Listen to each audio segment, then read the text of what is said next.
प्यारे बच्चों, आज आप सब लोग एग्जाम देके आ चुके हो। मेरे प्यारे बच्चों, आपका संस्कृत और हिंदी का एग्जाम बहुत अच्छा गया है और आप लोगों का 100% क्वेश्चन लड़ गया है और आप लोग बनाए भी हैं और आप सब लोग मेरे प्यारे बच्चों पढ़ के गए थे, तो आप सब लोग जो ना मेरे प्यारे बच्चों ये देखे भी होंगे। तो कल मेरे प्यारे बच्चों साइंस और आपका सोशल साइंस का एग्जाम है, तो उसका भी मेरे प्यारे बच्चों 100% ये क्वेश्चन लड़ने वाला है। तो आप सब लोग फटाफट इस क्लास को देख लो अच्छे तरीके से, जो वीडियो डालेंगे फटाक दे देख लो, एकदम जाके गर्दा मचा देना एग्जामिनेशन में, टेंशन नहीं लेना है, एकदम 100% गारंटी मेरे प्यारे बच्चों। जैसे हिंदी और संस्कृत का क्वेश्चन लड़ा है, वैसे ही साइंस सोशल साइंस हिंदी अंग्रेजी मैथ सबका क्वेश्चन लड़ जाएगा, तो टेंशन नहीं लेना आप सबको, ठीक है। चलो मेरे प्यार बच्चों, क्वेश्चन आपके सामने आ चुका है, फटाफट आप लोग आंसर दीजिए मेरे प्यार बच्चों, ठीक है ना। तो क्वेश्चन आ चुका है मेरे प्यार बच्चों। पहला क्वेश्चन यहाँ पे, यदि कोई वस्तु समय के साथ अपनी स्थिति बदलती है तो वह होती है मेरे प्यार बच्चों गतिशील। ऑप्शन जो होगा बी सही आंसर हो जाएगा, ठीक है मेरे प्यार बच्चों। अगला क्वेश्चन है, चाल का ऐसा मात्रक है जी। चाल का ऐसा मात्रक क्या होता है मेरे प्यार बच्चों? तो चाल का ऐसा मात्रक जो होगा वह मेरे प्यार बच्चों मीटर प्रति सेकंड हो जाएगा, ठीक है। तो ऑप्शन यहाँ पे बी राइट आंसर हो जाएगा। अगले क्वेश्चन की तरफ बढ़ जाइए मेरे प्यार बच्चों। यहाँ पे यही क्वेश्चन आपको मेरे प्यार बच्चों एग्जाम में आइए करेगा, टेंशन नहीं लेना, बस जो अपलोड करेंगे देख लेना। चाल और बेग में जो ना क्या अंतर है मेरे प्यार बच्चों? चाल और बेग में क्या अंतर है, तो याद रखना मेरे प्यार बच्चों, चाल जो है और बेग में इसमें बताना कि क्या है मेरे प्यार बच्चों। फटाफट आप लोग सही सही फटाफट आंसर बता दीजिए, ठीक है ना। तो ध्यान रखना, यहाँ पे बेग जो है मेरे प्यार बच्चों सदिश राशि है और चाल जो है अदिश राशि है, तो यही अंतर है जी, ऑप्शन सी राइट आंसर हो जाएगा। अगले क्वेश्चन की तरफ फटाफट बढ़ जाइए। अगला क्वेश्चन से यहाँ पे 4 नंबर है, फटाक दे आंसर बता दीजिए मेरे प्यार बच्चों। त्वरण का ए सही मात्रक क्या होगा? त्वरण का जो है ए सही मात्रक क्या होगा? तो त्वरण का ए सही मात्रक होगा मीटर प्रति सेकंड स्क्वायर, मीटर प्रति सेकंड स्क्वायर, ऑप्शन बी सही आंसर हो जाएगा। अगले क्वेश्चन की तरफ बढ़ जाइए। अगला क्वेश्चन से 5 नंबर 6 नंबर जल्दी जल्दी फटाफट आंसर बता दीजिए। 5 नंबर क्वेश्चन है, यदि कोई वस्तु विराम से चलना प्रारंभ करे तो उसका प्रारंभिक वेग जो ना होता है कितना, ये बताना आप सबको। तो मेरे प्यार बच्चों 0 होता है प्रारंभिक वेग, सी ऑप्शन हो जाएगा सही आंसर। अगले क्वेश्चन की तरफ बढ़ जाइए। अगला क्वेश्चन 6 नंबर 7 नंबर का फटाफट जवाब दीजिए। एक वस्तु 10 सेकेंड में 100 मीटर जो ना चलती है तो उसकी चाल क्या होगी, ये मेरे प्यार बच्चों बताना है। तो 10 मीटर प्रति सेकंड हो जाएगा, ठीक है ना, 10 मीटर प्रति सेकंड, ऑप्शन जो होगा बी सही आंसर होगा। किसी वस्तु का विस्थापन और दूरी समान हो सकती है जब, किसी वस्तु का विस्थापन और दूरी कब समान होगा मेरे प्यार बच्चों? जब जो है ना वस्तु गति रेखीय करेगी, तो गति रेखीय हो तो बी ऑप्शन सही आंसर हो जाएगा, 7 का बी ऑप्शन होगा। अगला क्वेश्चन की तरफ बढ़ जाओ। अगला क्वेश्चन है मेरे प्यार बच्चों, यहाँ पे गति का रेखा चित्र जो है यहाँ पे दिखाता है, गति का रेखा चित्र जो है दिखाता है, ये मेरे प्यार बच्चों एकदम लड़ेगा, टेंशन लेने की आवश्यकता नहीं है, ठीक है ना। तो गति का रेखा चित्र जो दर्शाता है मेरे प्यार बच्चों, वह समय और दूरी का संबंध, समय और जो ना दूरी का संबंध, बिल्कुल सही आंसर है ऑप्शन। अगला क्वेश्चन है मेरे प्यार बच्चों, इसको देख लो फटाफट आप लोग। 9 नंबर 10 नंबर क्वेश्चन है यहाँ पे, फटाफट देख लो। अगला क्वेश्चन यहाँ पे, यदि कोई वस्तु वृत्ताकार गति में हो तो उसका वेग क्या होगा, बदलेगा या नहीं बदलेगा, ये आप सबको बताना है। तो मेरे प्यार बच्चों बदलते रहता है, जो वेग होगा वो बदलते रहता है, बी ऑप्शन सही आंसर हो जाएगा। अगले क्वेश्चन की तरफ बढ़ जाइए। 10 नंबर क्वेश्चन आपके सामने आ चुका है मेरे प्यार बच्चों, का रहा है 60 किलोमीटर प्रति घंटा की चाल का जो यहाँ पे चाल का मान मीटर प्रति सेकंड में क्या होगा, यानी 60 किलोमीटर प्रति घंटा, इसको जो मीटर प्रति सेकंड में बदल के बताना है। तो मेरे प्यार बच्चों यहाँ पे ध्यान 16.67 मेरे प्यार बच्चों मीटर प्रति सेकंड हो जाएगा, ए ऑप्शन सही आंसर हो जाएगा। अगले क्वेश्चन की तरफ बढ़ जाइए फटाफट। अगला क्वेश्चन से यहाँ पे मेरे प्यार बच्चों 11 12 नंबर क्वेश्चन का फटाक आंसर दीजिए। बल का ऐसा मात्रक क्या होता है? तो बल का ऐसा मात्रक होता है मेरे प्यार बच्चों न्यूटन, ऑप्शन जो होगा सी राइट आंसर हो जाएगा। संवेग का जो ना सूत्र क्या होता है? तो द्रव्यमान गुना मेरे प्यार बच्चों वेग होता है, तो ऑप्शन इसका सी राइट आंसर हो जाएगा। अगले क्वेश्चन की तरफ बढ़ जाइए फटाफट मेरे प्यार बच्चों। अगला क्वेश्चन है यहाँ पे तेरे और जो मेरे प्यार बच्चों 14 नंबर का आंसर फटाफट बता दो। न्यूटन का प्रथम नियम किससे संबंधित है? तो न्यूटन का प्रथम नियम जो है ना जड़त्व का नियम कहलाता है, सी ऑप्शन होगा। यदि किसी वस्तु का द्रव्यमान दुगुना कर दिया जाए तो उसका संवेग क्या होगा? यदि किसी वस्तु का द्रव्यमान जो है ना दुगुना कर दिया, संवेग क्या होगा? तो दुगुना हो जाएगा, दुगुना हो जाएगा, ऑप्शन बी सही आंसर हो जाएगा। अगले क्वेश्चन की तरफ बढ़िए फटाफट। अगला क्वेश्चन यहाँ पे 15 नंबर 16 नंबर, इसका आंसर दीजिए। दो वस्तुओं को जो ना टकराने पर जो ना कुल संवेग होगा, दो वस्तुओं को टकराने पर कुल संवेग जो होता है वह संरक्षित होता है, ऑप्शन यहाँ पे सी हो जाएगा, यानी संरक्षित रहता है। घर्षण एक उदाहरण है बाबू मेरे, घर्षण जो बल होता है वह उदाहरण है, तो घर्षण जो है मेरे प्यार बच्चों संपर्क बल का उदाहरण हो जाएगा, ऑप्शन सी राइट आंसर हो जाएगा। अगले क्वेश्चन की तरफ बढ़िए फटाफट मेरे प्यार बच्चों। अगला क्वेश्चन है 17 और 18 नंबर का, जल्दी से फटाक आंसर दीजिए। रॉकेट का जो ना प्रक्षेपण किस नियम का अनुप्रयोग करता है जी? रॉकेट का जो ना यहाँ पे प्रक्षेपण किस नियम का? तो न्यूटन का तृतीय गति नियम का, ऑप्शन सी राइट आंसर हो जाएगा। अगले क्वेश्चन की तरफ बढ़िए फटाफट मेरे प्यार बच्चों। 18 नंबर और 19 नंबर का फटाक दे आंसर बता दीजिए आप सब लोग, ठीक है। 18 नंबर क्वेश्चन है, कार्य जो है ना किस स्थिति में होती है? कार्य जो होती है वह किस स्थिति में होती है, ये आपको बताना है। तो कार्य जो है ना बल लगाने पर आता है जी, विस्थापन होता है, सी ऑप्शन हो जाएगा। चंद्रमा पर किसी वस्तु का भार पृथ्वी की तुलना में कितना होता है जी? तो मेरे प्यारे बच्चों छठा भाग, यानी 1/, यहाँ पे 6, छठा भाग होगा। ऑप्शन डी राइट आंसर हो जाएगा, ठीक है ना। चलिए अगला क्वेश्चन यहाँ पे 20 नंबर 21 नंबर फटाक दे आंसर बता दीजिए मेरे प्यार बच्चों। किसी वस्तु का भार पृथ्वी के किस भाग पर जो ना अधिक होता है, किसी वस्तु का भार पृथ्वी के किस भाग पर अधिक होता है? तो ध्रुवों पर। ऑप्शन जो होगा बी राइट आंसर होगा।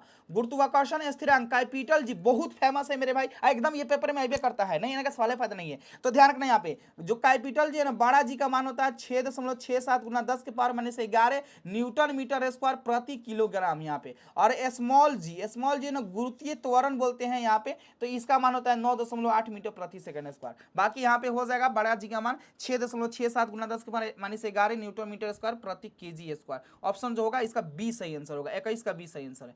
अगला क्वेश्चन देखो 22 और 23 का फटाक दे आंसर बताओ मेरे प्यार बच्चों। गुरुत्वाकर्षण बल का जो यहाँ पे सूत्र क्या होगा, ये आप लोग फटाक दे बताओ। तो गुरुत्वाकर्षण बल का सूत्र होगा यहाँ पे F बराबर में G into M1 by r square. Option B सही आंसर हो जाएगा, ठीक है ना। द्रव्यमान का ऐसे मात्रक होता है जी, तो द्रव्यमान का ऐसे मात्रक होता है किलोग्राम। ऑप्शन ए सही आंसर हो जाएगा। अगले क्वेश्चन पे बढ़ जाइए। अगला क्वेश्चन 24 नंबर मेरे प्यार बच्चों, 25 नंबर का फटाक दे आप लोग जो ना आंसर दीजिए। 24-25 का आंसर दीजिए। द्रव्यमान और वजन के बीच क्या संबंध है जी? द्रव्यमान और वजन के बीच क्या संबंध है, फटाक दे बता दीजिए। तो मेरे प्यार बच्चों W बराबर mg होगा। ऑप्शन ए राइट आंसर होगा। किसी वस्तु का भार जो है ना, किसी वस्तु का भार चंद्रमा पर कम क्यों हो जाता है जी, ये आपको बताना है। तो याद रखना मेरे प्यार बच्चों, यहाँ पे किसी वस्तु का भार जो है ना चंद्रमा पर कम क्यों हो जाता है, ये आप सबको बताना है, ठीक है ना। किसी वस्तु का भार यहाँ पे जो ना चंद्रमा पर कम क्यों हो जाता है, तो गुरुत्व के कारण, यहाँ पे गुरुत्व के कारण। ऑप्शन जो होगा बी सही आंसर हो जाएगा।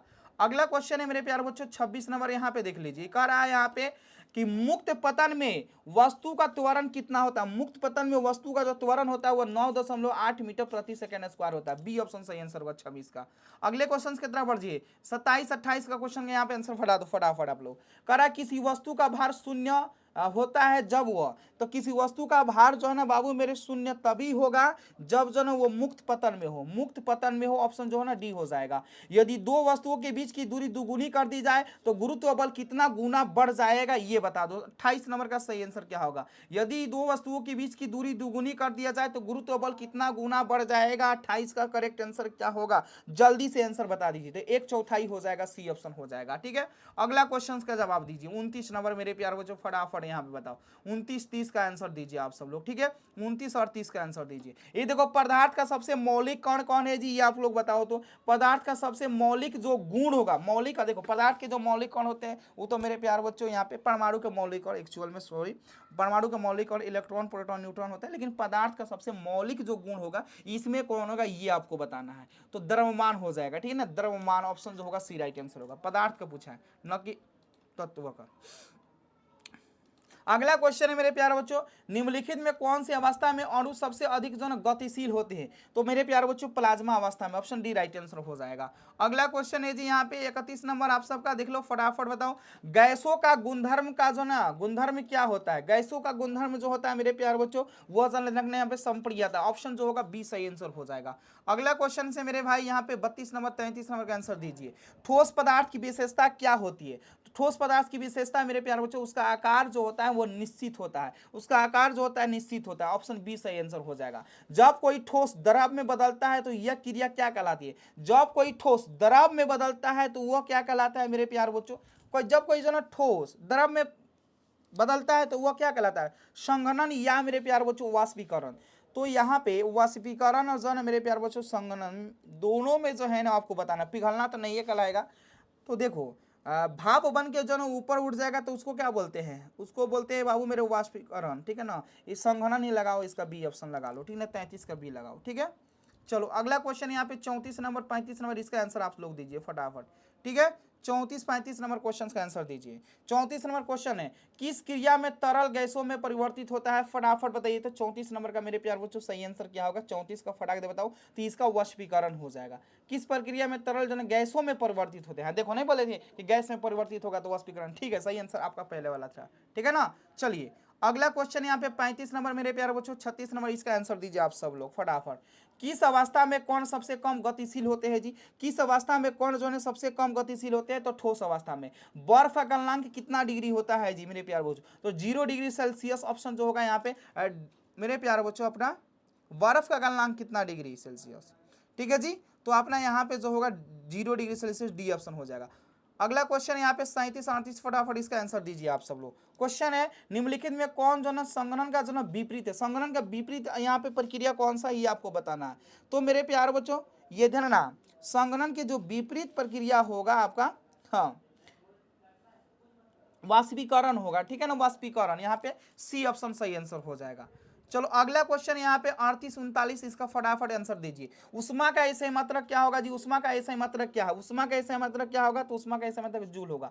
ठोसों के कणों में आकर्षण बल कैसा होता है जी, तो बहुत मजबूत होता है, बहुत मजबूत, मजबूत मतलब यहाँ पे मजबूत मेरे प्यार वो तो बहुत अधिक, क्योंकि ठोस के जितने भी कण होते हैं ना वो अंतरा अणु आकर्षण बल के द्वारा एक दूसरे से जुड़े होते हैं। आप बहुत मजबूत जो यहाँ पे मतलब बहुत अधिक होता है, बहुत मजबूत जो बल के साथ अंतरा जो ना अणु आकर्षण बल होता है जी, आकर्षण बल, तो सी ऑप्शन हो जाएगा, बहुत अधिक, बात खत्म।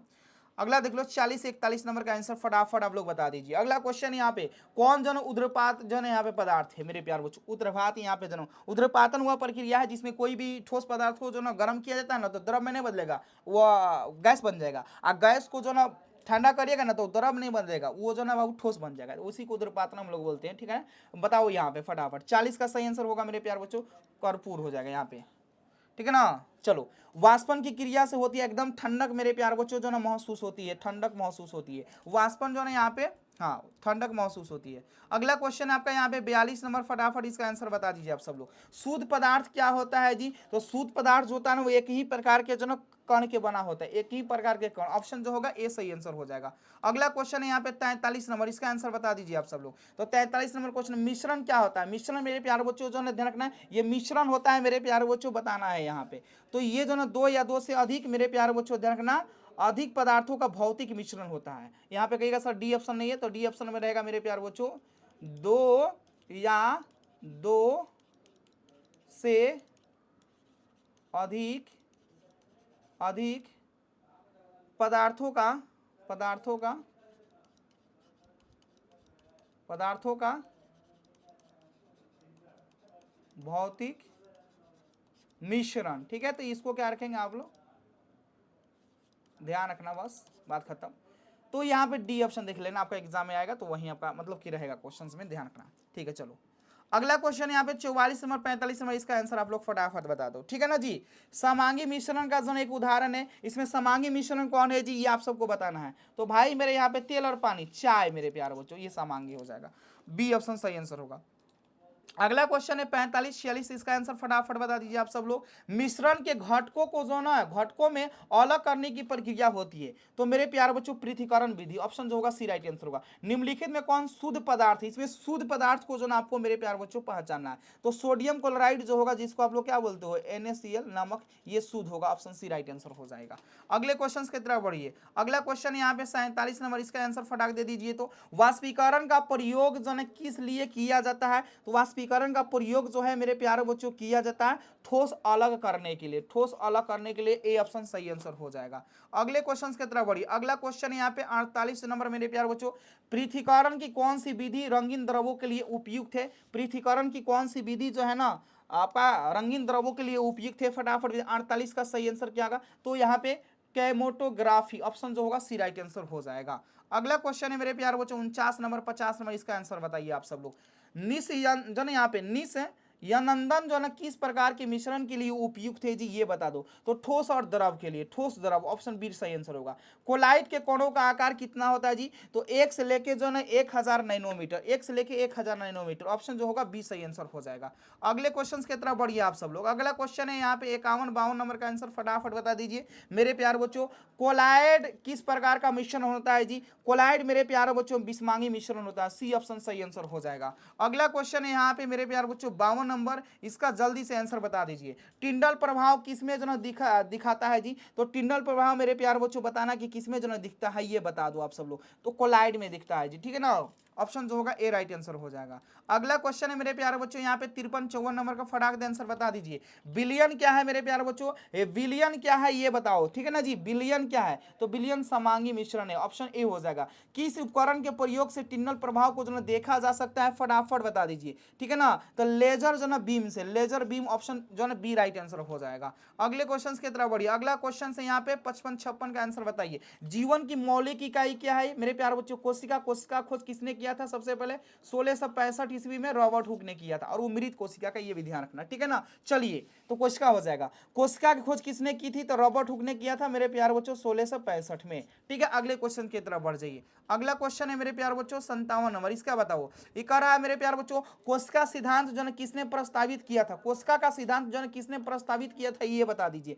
तो मेरे प्यारे बच्चों शवान जो है स्लाइडेन ने, तो ऑप्शन यहाँ पे बी राइट आंसर हो जाएगा। अगले क्वेश्चन की तरफ बढ़ जाइए आप सब लोग। अगला क्वेश्चन यहाँ पे मेरे प्यारे बच्चों 58-59 ये बता दो।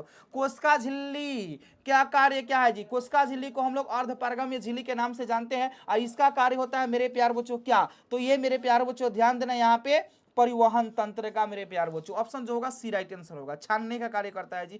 59 और 60 नंबर का आंसर बता दो मेरे प्यार बच्चों। ये देखो किस कोशिका अंग को जो ना कोशिका का शक्ति घर, कोशिका का पावर हाउस कहते हैं मेरे प्यार बच्चों, माइटोकॉन्ड्रिया को। लाइसोसोम को किस नाम से जाना जाता है, तो लाइसोसोम को मेरे प्यार बच्चों कोशिका का आत्महत्या की थैली कहते हैं। सी ऑप्शन सही आंसर हो जाएगा, ठीक है बाबू। अगला क्वेश्चन देख लो यहाँ पे 61-62, फटाफट आंसर बताओ।